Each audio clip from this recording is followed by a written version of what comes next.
Indonesia Jaya. Partai UKM Indonesia Jaya. Partai UKM Indonesia Jaya. Yes, yes, yes. Salam kita curahkan bagi junjungan kita Nabi besar Muhammad SAW. Yang terhormat para jajaran pengurus harian, ada Mbak Jeng Sami atau Sami Amalia, Sami Amalia, Bayu Sami Tami, Sami Amalia, kepanjangan dari Jeng Sami aja. Jeng Sami.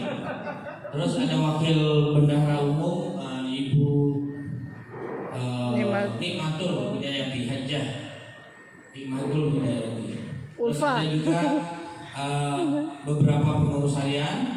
Terus yang terhormat kepada Dewan Pembina Pak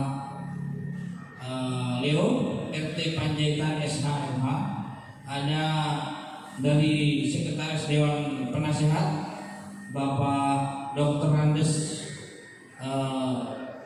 Martin AR Manungga MM, bisa berdiri Pak. Nah, beliau jadi pembicara juga nanti, tapi gantian, kursinya terbatas.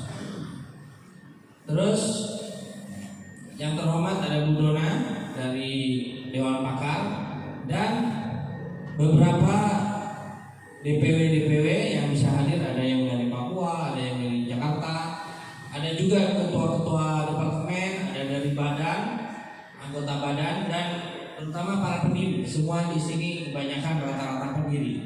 Ada ketua DPW Sumbar juga Pak Danios, bisa berdiri Pak. Ini sudah di Sumbar teman-teman. Ini ada Pak DKI, biar kenal, saya kenalkan lagi Pak Patrick. Yang dari Papua, Gunung Jaya Wijaya, Pak siapa tadi? Ya, monggo berdiri. Itu semua berdiri, yang dari Papua semua berdiri. Berdiri, yang dari banyak kan dari Papua.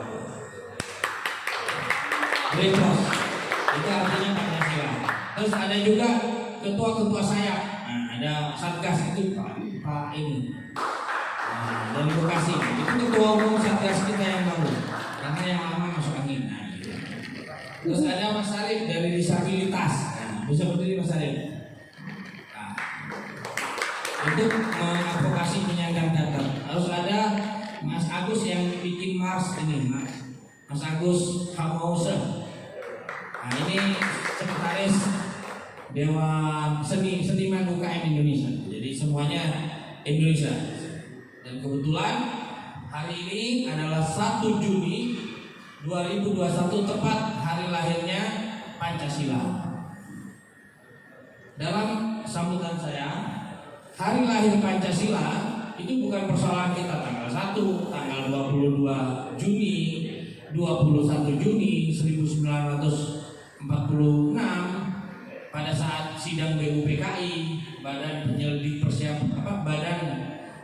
Penyelidik Usaha Persiapan Kemerdekaan, BUPKI, bukan persoalan di tanggal, tetapi yang paling penting bahwa Pancasila dicetuskan oleh Soekarno pada tanggal itu, dan negara menetapkan hari ini adalah hari lahirnya Pancasila 1 Juni 1904, mulai dari 46 sampai 2021. Peringatan ini untuk menguatkan, kalau Bapak Ibu baca ADRT kita membangun partai, melandasi perjuangan partai, itu semuanya sumbernya adalah Pancasila dan Undang-Undang Dasar 45. Inilah yang menjadi rujukan kita bahwa kita berjuang. Apa isinya? Pancasila kan sudah jelas ada 5 pasal. Terus Undang-Undang Dasar ada juga pasal-pasalnya disebutkan. Ya. Terus Pancasila turunannya kalau zaman dulu ada butir-butir, ada norma-norma, ada nilai-nilai, dan semuanya bisa kita tafsirkan menurut pendapat kita masing-masing. Yang penting tegak lurus sesuai dengan Bhinneka Tunggal Ika, NKRI, dan tidak melenceng dari persatuan dan kesatuan Indonesia. Bahkan logo partai kita ada NKRI-nya, tegas. Ada lambang operasi sebagai persatuannya, ada lambang bintang sebagai demokrasinya, ada lambang timbangan sebagai wujud keadilan dan persamaan hak penegakan hukum. Ada juga peta Indonesia sebagai persatuan Indonesia.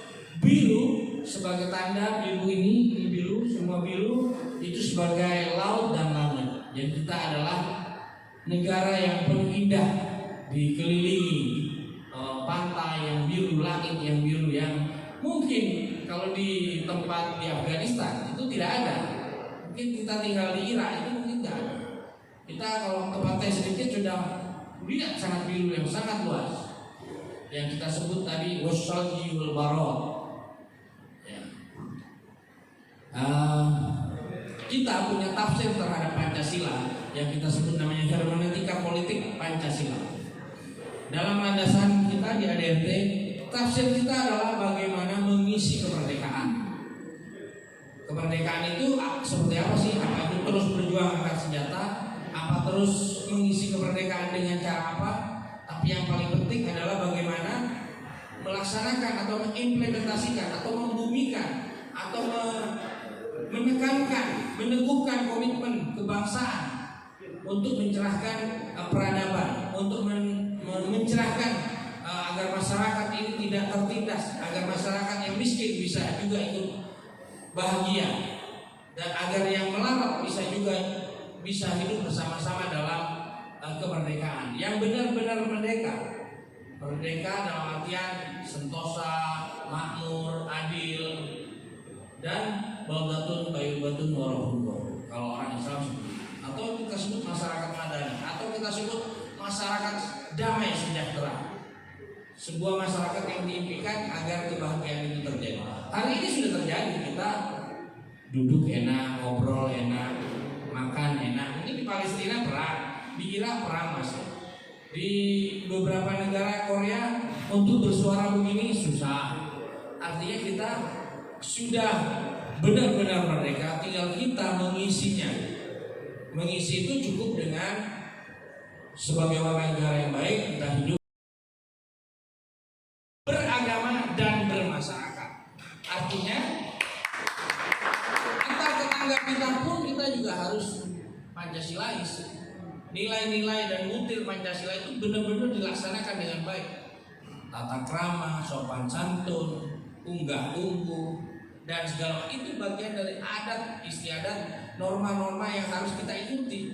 Jangan karena merasa hebat, merasa kaya, merasa ini menyepelekan atau menghina orang lain atau merendahkan orang lain, itu tidak dibolehkan. Cerminan diri kita adalah cerminan bangsa kita. Kalau kita buruk, kalau kita orang-orang yang nggak benar, kalau kita bukan kader-kader yang baik, maka negaranya pasti tidak baik. Semua diawali dari bawah. Orang tua saya pernah bilang, kamu sebelum keluar rumah makan dulu. Kenapa, Ma?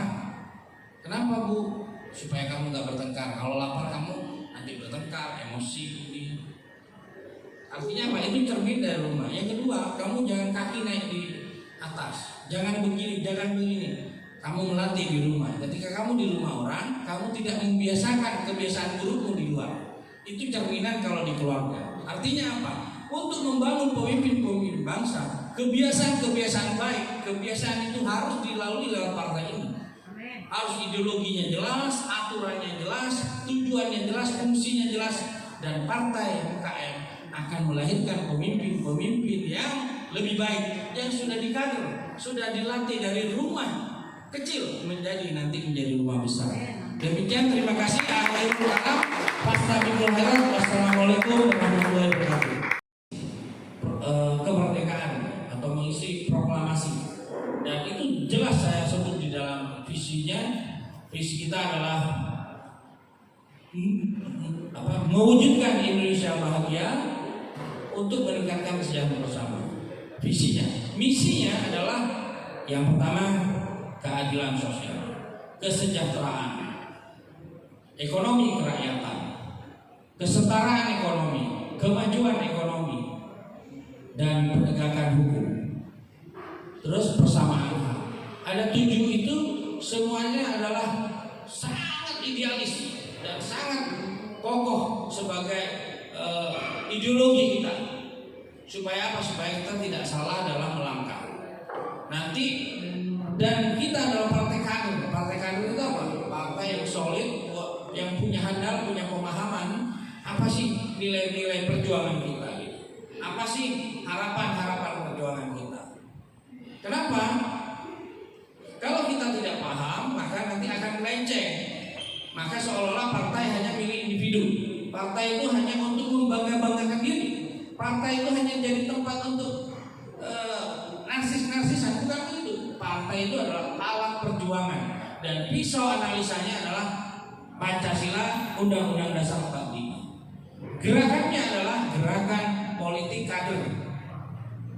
Tujuannya adalah untuk kesejahteraan bersama dan akhirnya adalah berserikat bersama dalam panggung politik, merebut kekuasaan, dan kekuasaan ini kita pergunakan dengan baik. Karena dengan kita punya kekuasaan, kita bisa mengatur di legislatif, di eksekutif, maupun bahkan di yudikatif. Artinya mengatur segala aturan yang ada di masyarakat dengan aturan. Sakti itu artinya sejak Pancasila berdiri itu sudah penuh dengan kebersamaan. Tidak ada ideologi apapun, baik itu nasionalis sekuler, baik itu dari Kristen, baik itu dari Islam, baik itu dari manapun, itu yang dominan. Di dalam sidang BUPKI ada A.A. Maramis, Muhammad Yamin, ada Soekarno, ada Ki Bagus Hadikusumo dari Muhammadiyah, ada Wahid Hasim, ada Supomo, dan lain-lain, ada 9, ada Hatta. Mereka merumuskan, sudah diputuskan, yaitu ada sebagian yang sudah memutuskan sesuai Piagam Jakarta menjalankan syariat Islam sebagaimana pemeluknya. Tetapi di sidang pleno BUPKI yang dari NTT, dari Sulawesi Utara, dari Papua itu protes. Kenapa tidak isinya begini saja? Akhirnya atas kerendahan hati dari tokoh Muhammadiyah dan NU, ya sudah, kalau gitu kita rubah namanya menjadi Ketuhanan Yang Maha Esa di pasal di ayat 1 atau pasal 1 di Pancasila. Sehingga kita menjadi negara bukan negara sekuler nasionalis atau negara agama, tetapi kita negara berketuhanan. Itulah yang membuat kita sakti. Sakti dalam artian kokoh. Andaikan waktu itu ketika Soekarno menang sebagai tokoh nasionalis, PNI menang, mau merubah ideologi Pancasila menjadi negara sekuler, nasionalis, chauvinis, itu sangat bisa, tetapi tidak bisa dilakukan karena kita majemuk, karena tidak ada kekuatan mayoritas. Waktu itu ketika Natsir, ketua Masyumi menjadi Perdana Menteri, bisa saja dia merubah dan menguatkan menjadi negara Islam. Tetapi mereka juga nggak kuat, hanya 20% PKI pada tahun 65 sangat berpengaruh. Dari tahun 55 bahkan istilah Soekarno itu di dalam kendali PKI. Tapi juga tidak bisa. Kenapa? Karena mereka tidak menguasai mayoritas. Artinya Indonesia basically-nya itu adalah bersuku-suku, berbanyak agama, bercabang-cabang, pulaunya banyak, kulitnya berbeda, rambutnya berbeda-beda. Ada yang keriting, ada yang lurus, ada yang putih seperti saya, ada yang seperti Sunda, macam-macam lah. Ada yang dari Madura, ada yang dari, jadi itu, ada yang dari Minang, semuanya berbeda-beda, tetapi tetap dalam satu kesatuan. Kalau mayoritas ditekankan, kemarin terjadi polarisasi di 99, PDIP menang 33%. Kalau dia didukung Golkar, nasionalis, partai nasionalis, berubah ideologi Pancasila, bisa saja. Karena menurut Undang-Undang Dasar 45, amandemen itu bisa dilakukan kalau didukung 2/3 dan keputusannya 2/3. Tapi kenapa sampai detik ini ideologi bangsa atau aturan konstitusi negara kita tidak pernah berubah? Di konstitusi di Amerika itu berubah ideologinya, dasar negaranya berubah berkali-kali. Di Indonesia tidak berubah. Itulah yang dikatakan sakti, bukan sakti mandraguna. Bahwa kesaktian kita adalah karena kita sudah berbeda sejak lahir, bahwa pulau-pulau kita sudah banyak, bahwa kulit kita juga sudah berbeda, bersuku-suku, berbanyak-banyak agama, dan semua ini menjadi sakti. Tidak ada kekuatan mayoritas. Kalau misalnya PKS sebagai partai yang mengedepankan ideologi Islam menang, bisa merubah. Tapi apakah bisa? Tidak akan pernah bisa. Karena buktinya Islam pun yang sudah besar 85%, bahkan mungkin sekarang 80% saja. Andaikan terjadi referendum menjadi negara Islam bisa, tapi tidak bisa dilakukan. Itulah maksudnya kesaktian Pancasila. Pada saat komunis berkuat dan diatur dalam kekuatan bernegara, mereka mengatur negara. Subandrio sebagai Menteri Luar Negeri bisa saja mengambil alih dan segala macamnya, tapi tidak bisa. Sehingga itulah Pancasila itu sakti karena kita berbeda-beda dan kita hari ini bersatu dalam bingkai NKRI, Bhinneka Tunggal Ika, dan semua 4 pilar ini Pancasila, Undang-Undang Dasar 45, Bhinneka Tunggal Ika, dan NKRI sebagai pererat kesatuan ini, itu yang harus kita kuatkan, kita kokohkan, kita teguhkan, kita pertajam ke bawah sampai ke bawah agar terjadi kemakmuran, agar terjadi kesejahteraan, agar terjadi penegakan hukum. Memang hari ini masih banyak kelemahan, korupsi masih ada, kemiskinan masih ada, kesenjangan masih ada. Banyak kalau di Jakarta ini baca apartemen besar-besar tapi banyak orang tidur di gerobak. Apa itu merdeka? Memang belum merdeka. Karena itulah di dalam pasal 34 disebutkan orang miskin, terlantar, dan kaum lumpen lah itu ditanggung oleh negara. Siapa yang Partai UKM? Yes, yes.